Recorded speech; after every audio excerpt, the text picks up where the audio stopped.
þá komið að febrúarleiðsögn fyrir Meyju. Þetta er opinn lestur og á við fyrir suma en alls ekki alla, svo takið til sín sem Meyju. Þetta okkur beint í lesturinn. Sjáum fyrst hvað Meyju ég er að tala við og svo hvað er framundan hjá þessari Meyju leiðsögn og hvað er í framhaldinu. Ok, kæra Meyja, það er hérna verið að tala svolítið að þú fórst þér heldur geyst, áætlað er svolítið mikið, hvort sem það er í lífi eða starfi, en já, þú sem fórst svolítið hratt, svolítið mikið og það hefur orðið einhvers konar árekstur, einhvers konar mögulega kulnun, eitthvað svoleiðis. Allavega þá er hér að þú fórst þér of geyst, heldur hratt og heldur mikið, þannig að þú kúventist. Lífið hefur eitthvað aðeins hægt á sér, sýnist mér, og sko allur þessi hraði og öll þessi vinna og allt þetta sem varst að gera, það hefur alveg skilað mörgu góðu og fyrir sum ykkar þá hefur það skilað mjög góðu í veskið og kassan sko, en fara að segja til sín sko einhver þreyta og það fylgir því svolítið mikið eins og hér með svona skýrasta dæmi vera að sko einstaklingar sem að vinna alveg rosalega mikið að já, launatjekkinn er eftir því en þá er maður líka alveg ofboðslega þreyttur.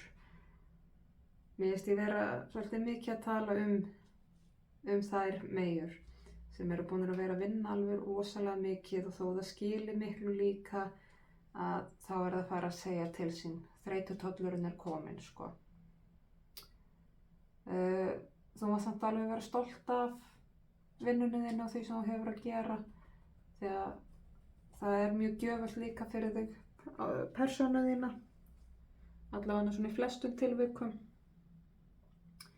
en það er mitt, hraðin er farin að segja til sín. Og framundan hjá þér, það er svona smá leiðindi. Það er aðeins hér sko að það er einhverjir svona samskipta örðugleikar og sko eitthvað baknag eða sko jafnvel óöryggi í þér af því að það eru því miður bara ekki allir sannir í sér í kringum þig. Mér finnst þetta ekki vera neitt persónulegt sko náið þér, heldur frekar þá svona innan bransans eða einhvers staðar svona í tengslu við vinnuna þína eða það sem þú gerir, að það er svona eitthvað aðeins verið að, afsakið, kom hérna aðstafamaður allt í einu upp á borð, en eitthvað svona aðeins verið að, já, verið að svona einhver leiðindi með það, en það var nú svo sem ekkert lengi og þetta er aðalega bara svona verið að minna þig á að þú ræður svolítið hvað skiptir máli, hvernig þú tekur hlutunum, þú veist hvað er satt og við förum kannski aðeins dýpra inn í þetta eftir að því mér finnst skipta meira máli hérna að leiðsögnin er að þú veist hverjir eru sannir í kringu þig, þú veist hverjum getur treyst og það er svolítið svona, já, verið að minna á traustu vinur hérna sko, þú hefur þína samferðamenn sem eru þér góðir og traustir og eru raunverulega til stuðnings fyrir þig.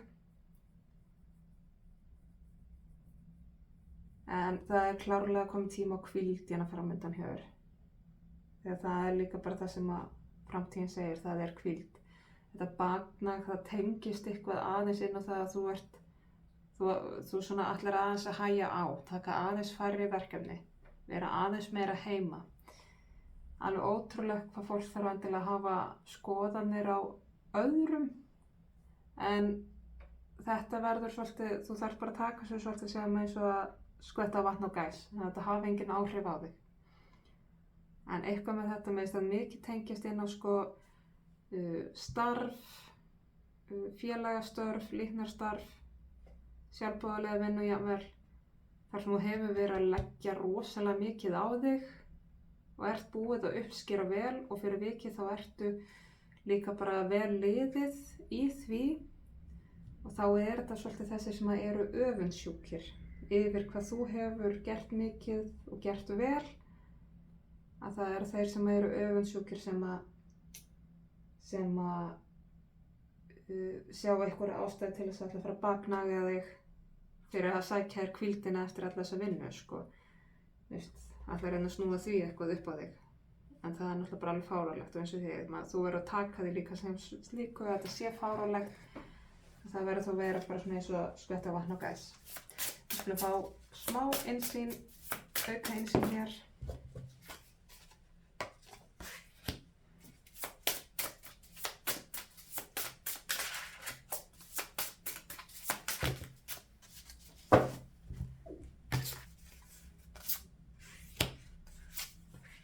Já, það eiginlega bara akkurat þetta, sko, eins og ég segi, þú búið að vera að vinna með rosa mikið í þínu, leggja mikið af mörkunum og svo eru þér mun svona, já, þér svona reynsluminni einstaklingar, barnalegri einstaklingar, þroskaminni einstaklingar sem að eru fullir af öfund og þykist alltaf geta gert lítið úr því að þú ætlir að hægja á. En það er engin fótur fyrir því af því að þú ert búið að leggja svo mikla vinnu, þú ert búið að leggja þitt fram, þú þarft ekki að sanna það af því að sönnunni liggur bara í öllu í kringum ykkur.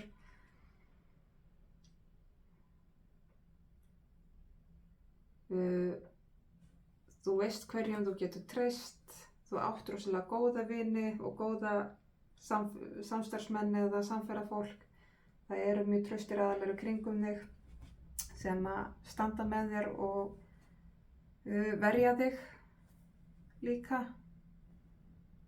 Og þó svo að þetta, sko, hafi lítil sem engin áhrif, eða, sko, ég væri ekki að tala um þetta ef þetta hefði lítil sem engin áhrif á þig, ef þetta hefur einhver áhrif, en þó þú reynir eftir bestu getu að láta þetta hafa sem minnst áhrif á þig, þá gera það samt alltaf eitthvað smá og það alveg ágætt að leita í góðan vin bara til að pústa, bara svo maður missi sig síðan kannski ekki á röngu augnabliki við einmitt eitthvað sem áhlut, ekki gera þeim til geðs að reiðast þeim. En svo hérna framundan þar bara mjög löng og góð hvíld sem þú átt svo sannarlega inni. Við skulum fá hér eitt leiðsagnarspil svona í lokin. Örstuð skilaboð til að taka heim og saman. Það hér intuition, það innsæið. Hlustaðu á innsæðið þitt, takt á móti innsæðinu og mætti hins guðlega kvenleika sem að býr innra með okkur öllum, kvennorkunniðinni og treystu þinni innri leiðsögn. Þannig að sama hver staðan hlustaðu þá alltaf röddina innra með þér, sérstaklega einmitt af því að innsæð það veit hverjir eru traustverðir í kringum þig og ef þú einhvern tímann efast, taktu þá tékkið inn á við og hlustaðu á viskuna innanfrá. En þá ætla ég að segja þessari leiðsögn lokið. Ég vona skilaboðin til sönnurir til þeirra sem þurfa að halda og koma að gagni. Ég þakka fyrir mig og ég þakka áheyrnina.